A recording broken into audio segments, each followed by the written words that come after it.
Hey everybody, welcome to LexsyCrafts. This is Mapping Monday number 4. We're going to be hand drawing this beautiful map right here. It is a world map with a key.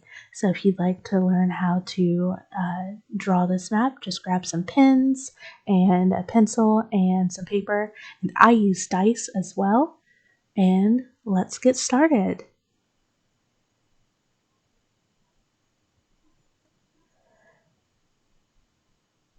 So I'm starting out with an Arteza sketchbook. It is an 8x10 book, and I'm getting out my dice, and I'm going to put a whole bunch of 6-sided dice onto my paper, leaving the upper left-hand corner empty so that I can put my key there. I don't always put a key, but this time I am. And I'm going to take my pencil, and 1s and 2s, I'm going to put an M for mountain. 3s and 4s, I'm going to put an F for forest, and 5s and 6s are going to be blank because they're going to be my water. And basically I'm going to outline this whole area with my pen to make a continent and some islands. I'm not going to have any lakes in this one. It's just going to be all islands and continent. So I'm trying to make these M's and F's as light as possible so they're pretty hard to see. And I apologize for that, but it makes it easier to erase them later on. And I do this for all the dice on the page. I find that doing the dice method like this helps randomize everything a bit more so that my maps don't turn out looking all the same. So now that that's done, I'm taking my Sakura Micron pen and a 05, and I'm going to be making an outline for the continents.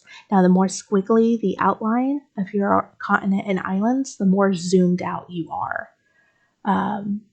And the same for how small you make your mountains. The smaller your mountains and the more squiggly lines that you make for your coastline, the more zoomed out you are, and the more you can basically fit on the map. But that is 100% up to you. I like squiggly coastlines just because I think they look more realistic. But again, that is up to you. You are the maker of your own map. So if you want it to be more zoomed in, go for it. If you want it to be more zoomed out like me, go for that as well. I mean, it's up to you. I might make a zoomed in map one day just to show how to do that. And for some of these, you see me making the islands bigger than just a little M or F that's on there. And that's just so I have more space to put stuff there. I don't like to have just mountains in an area. I like to put deserts and stuff like that. And my camera fell, and I apologize for that. Now I'm using my Sakura Micron in an 03, and I'm going to start doing my mountains. And I do my mountains small, again, because I like the more zoomed out map. That way I can fit more, more stuff on it. So all the forests, they look really small, but whenever you're on the map, it's actually pretty big. It's just the way I like it, to be honest with you. Like I said, I might make a more zoomed in map on another day, but these zoomed out maps are my favorite. They're more world maps than just a regional map. I think that's the big difference in scale. But I'm just making mountain ridges, and I make at least 3 mountains in each ridge. In drafting, I learned of the rule of 3 and 5, where if you use 3s and 5s in grouping, it looks a lot more natural. Just don't have one mountain by itself. The Lonely Mountain is a rare architectural or a rare thing to happen in nature. So mountain ridges with lots of mountains is how I like to go for it. Again, just makes it look a bit more natural. And I typically work from left to right, but I forgot about this island over here, so I had to come back and do it. So next I do my forests. And I do like really big puffy cloud outlines of forests to mark them down. I do all my detail work at the end, just about. I am just getting down the big features of forests and mountains and coastlines right now, because after that I can fill in where I'm going to put my cities and tribes and things like that, different landmarks.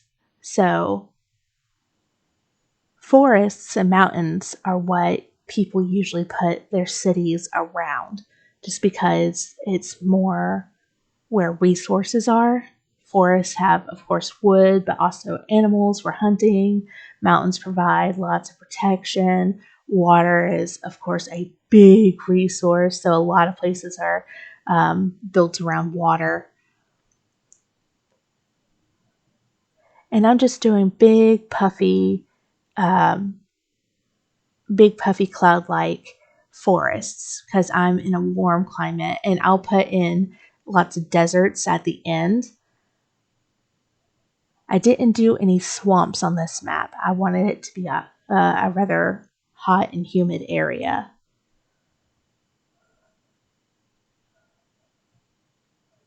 I mean, I guess a swamp could be hot and humid too, but I wanted more desert just to make things tie together a bit more.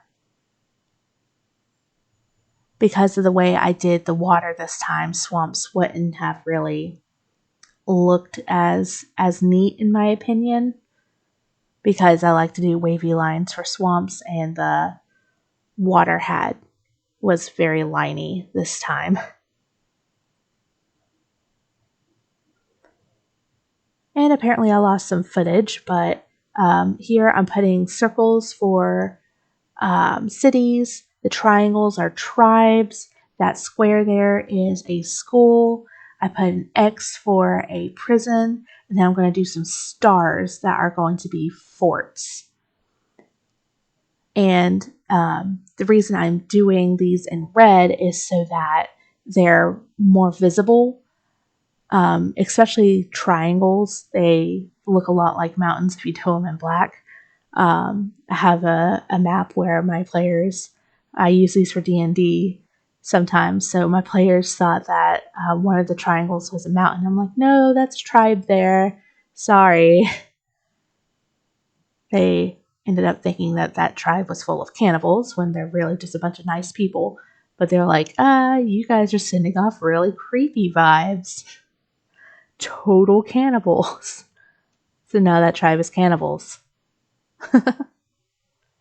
Sometimes just go with what the players do. And I don't mind. But I'm making my map pretty populated just because of how zoomed out it is. And here I am going in with my key. I'm writing it in pencil first, just so, one, I don't misspell because I'm terrible with spelling, even with these simple words. But two, just to make sure it's a bit neater. And then I'm going in with my Sakura Micron pen in an 08 and writing it down. The 08 just makes it more bold and more visible because it's a bigger pen. And I'm going back with my red. My red is an 01, and I'm making the symbols for what everything is. And if you use a lot of symbols on your map, you do need a key just so that people know what things are.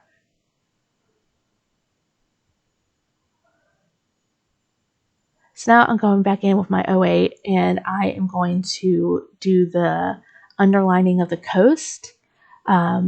Basically, you're going to pretend that you took your little island or continent and you move it up by about a millimeter, and you underline that bottom edge of anything that would have been moved up. And I'm doing this with an 08 because it's just easier to get a thicker line. I'm basically just tracing that bottom line of the continents and islands. And this just makes everything jump out of the map a bit more. And I really like this. It's something that is super, super simple to do. It takes a little bit of time. This whole map took about an hour to do. But it's very zen and calming for me. to make maps. I love doing it. It's basically a way that I meditate. I know it's weird, but everyone has their own process. But this is just something super simple that you can do to make your map pop just that little bit more. I learned how to do this from WASD 20, and it is just something that I didn't stop doing once I started doing it. I love it so much. Yeah, it's a simple technique, but I love it. I have no words. But here I'm doing it to every island, every continent, just the bottom edge of anything that would have been basically, like I said, if you moved it up by about a millimeter. I'm just doing that bottom edge. And it's really kind of like a shadow. And you would do, if you have a lake, you would do the upper side of the lake, basically if it was moved down, because you're doing the underside of the land. So now I'm going to take my 005 pen and I'm going to put it at the right hand edge of a continent and flick it out to the right to make my water. This is not my favorite way to make water, but I wanted to show different ways to shade your water and your mountains. So I also shade my mountains differently than I did in my first video. Again, not my favorite, but it is a quick way to do water, and every map has its own different way, especially if it's like a pirate map or something like that. So this is a quick way. You can do little lines on both sides of islands and continents to show water. I only do it on one side because I think it looks better. If you do it on both sides, it might look a little bit sloppy if it's not like a line all the way through, basically from one side to the next. But I do it in a really thin pen. And I love my Sakura Micron pens. They are the best. So here I'm taking my 03. Well, I was starting with an 03, but I go to my 005. And I'm making little lines on the right-hand side of the mountains to shade it a little bit. I don't always do it this way. I usually just kind of do an outline on the right-hand side of the mountain to show shading on the right-hand side. But I did it this way just to show that you could do it this way.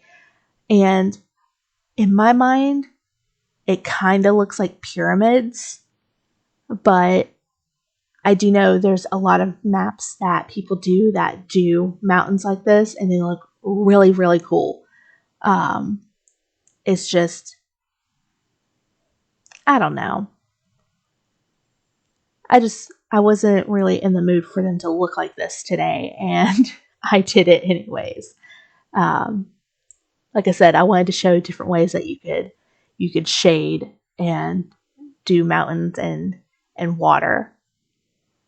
So I continue to do this for every single mountain on the map because I don't want to, once you start doing it one way, you don't want to do it another way. It just looks really sloppy and weird if you do your mountains in two different shading styles throughout the whole map. It looks weird.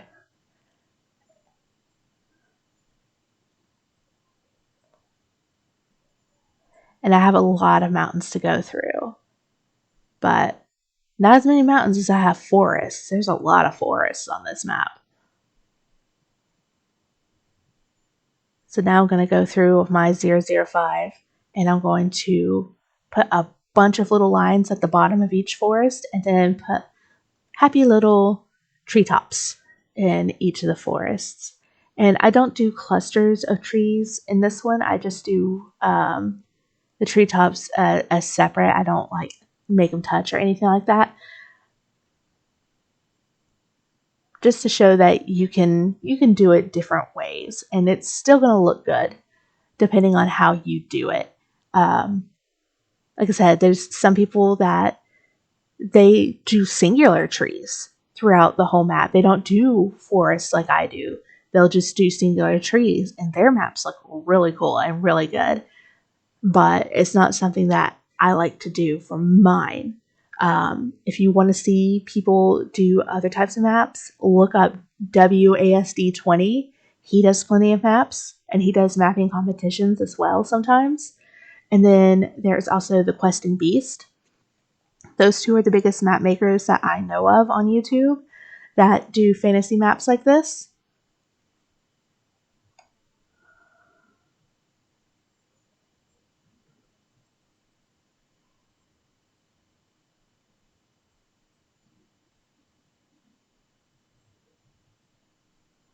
And my screen went black, so that was great. But so I'm going through on each of the forests, and I'm doing the little lines for the tree trunks. You might think it's shading, but it's really tree trunks. And it, if you zoom in, you can tell that the lines are separate. They're not like that bold line for the coastline. And then I'm going to go through and put little treetops in each of the forests.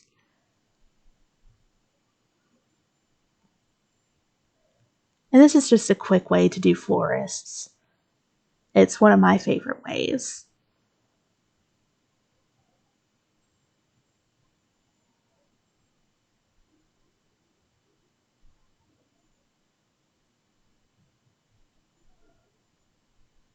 And when you're done doing the outlines of the mountains and the forest, you can take your eraser and go ahead and erase. I forgot my eraser. So, because I normally video downstairs in my craft room, I left my eraser on my computer desk by accident. So next I am going to fill in the blank spaces with my 03 pen, and I'm going to use deserts. So I'm doing little hills, and then I'm doing lots of dots for sand around the hills. The dots don't show up very well, but they're there. Trust me, they're there. I like this little prison island, the island with a little X on it, just because it's got a forest, and maybe it's got some really weird, dangerous creatures in the forest, and then it's got desert as well. So it's not a very hospitable place. And I'm just going anywhere that I think the map looks a little too blank. So there's lots of desert in this middle area right here.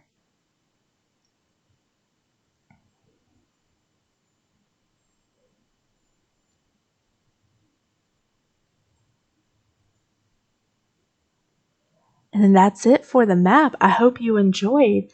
I do not have this in my Etsy at this time, but if you would like to purchase this map for $1 or $2, let me know in the comments and I will put it in my Etsy shop for you. Thank you very much, and I hope you enjoyed.